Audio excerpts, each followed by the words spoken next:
Hello बच्चों, let's read the question. Question says, if stretch in a spring of 4 constant K is doubled, calculate ratio of final to initial force in spring, ratio of elastic energy stored in two cases, and C work done in changing to the state of double stress. So बच्चों, अगर हम इस question की बात करें तो solution हम सबसे पहले बात करेंगे की कॉन्सेप्ट की। तो सर बच्चों ध्यान रखिए, जो फोर्स होता है एफ इक्वल्स टू होता है कांस्टेंट के इनटू डिस्प्लेसमेंट।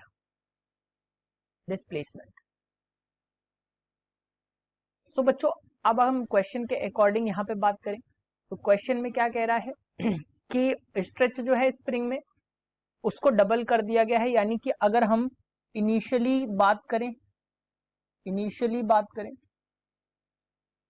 इसको हम देख लेंगे, ये आ जाएगा k into x. Initially x की बात करें तो हमें जो है वो x1 मिलेगा और ये हमने मान लिया x0 है। फाइनली जब हमने स्ट्रेच कर दिया तो हमें मिला x2 और x2 जो हमें मिलेगा वो 2x0 के बराबर है, क्योंकि हमने 2 टाइम्स स्ट्रेच किया है। अब बच्चों अगर हम फोर्स का रेशियो निकालें फाइनल टू इनिशियल, यानी कि अगर हम F1 की वैल्यू निकालें तो वो मिल जाएगी k इंटू x1 यानी कि x0, और अगर हम F2 की वैल्यू निकालें तो यहां से हमें मिल जाएगी k इंटू 2x0। बच्चों हमें क्या मिला, F1 और x2 की वैल्यू हमें क्या मिल गई 2 इंटू x0। सो बच्चों हमसे पूछा गया है ratio of final to initial, यानी हमसे पूछा गया है बच्चों F2 अपॉन F1। तो हम जब यहां पे रखेंगे तो ये आ जाएगा k into 2x0 upon k into x0।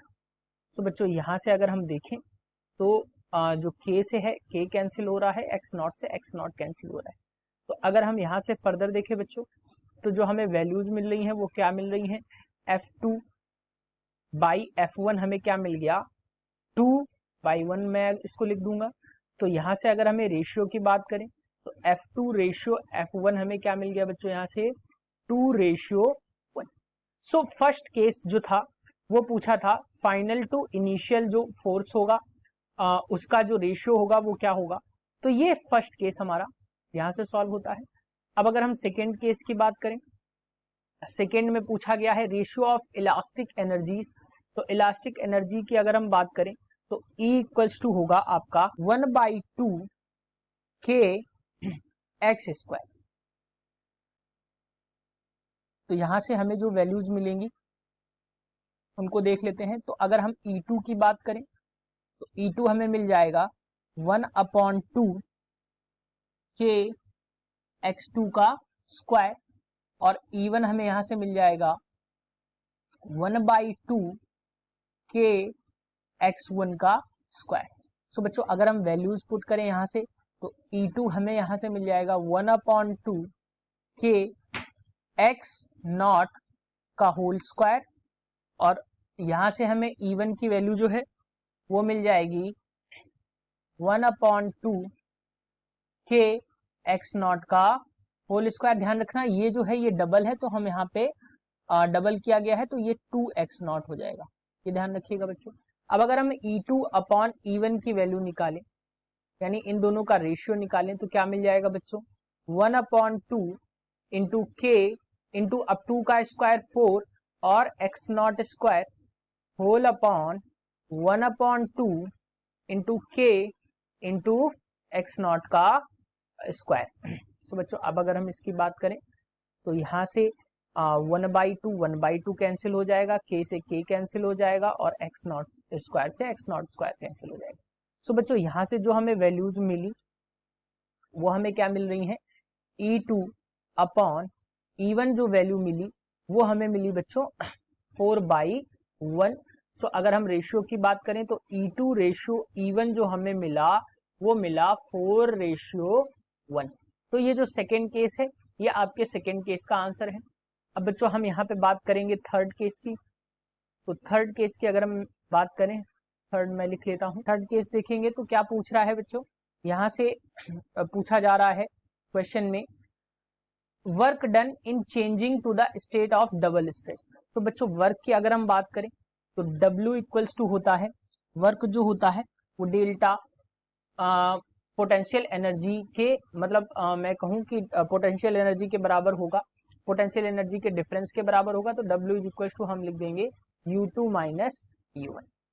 सो बच्चों अगर हम इसकी बात करें तो W इक्वल टू हमें क्या मिल जाएगा, ये मिलेगा आपको, जो पोटेंशियल एनर्जी होगी वो आ जाएगी हाफ के x2 स्क्वायर, U2 की वैल्यू आ गई, और ये आ जाएगी हाफ के x1 स्क्वायर।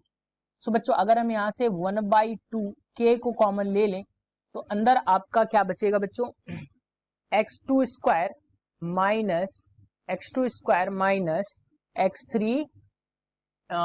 x1 square.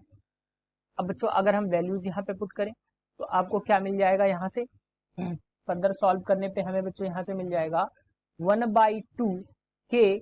अब बच्चों जो x0 की वैल्यू अगर हम यहाँ पे रखें तो x0 की वैल्यू की ये क्या आ जाएगी, 4x0 square minus x0 square. सो बच्चों यहां से जब हम इसको सॉल्व कर लेंगे तो मैं यहीं पे आपको शो करा देता हूं, ये आ जाएगा 3/2 के x0 स्क्वायर। जो W की वैल्यू आई यानी जो वर्क डन आ रहा है वो क्या आ रहा है, 3/2 के x0 स्क्वायर। सो बच्चों ये आपके तीनों के आंसर्स हैं। मैं यहाँ पे भी आपको लिख देता हूँ।